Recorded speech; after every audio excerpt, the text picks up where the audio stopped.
rolling over in reflex. Emily, you're doing great. I love your language. I know you're doing the course because of it.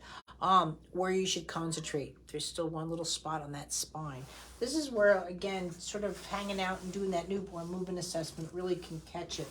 But you really see it in his one video when you're working with him or when he's trying to roll over. First of all, there's a fall.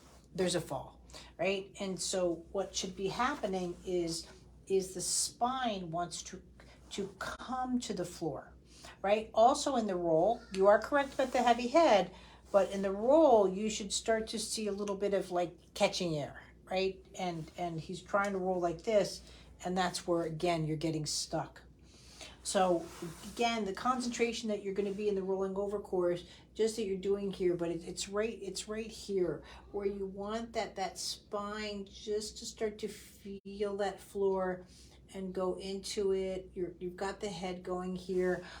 Another way that you can do it, and again, people, guys, if you watch the course, you'll see that I do a lot from behind so you can see it, but you're right there with the head, but again, you're working on how that spine comes down to the floor and then comes over, and again with that rotation within the spine.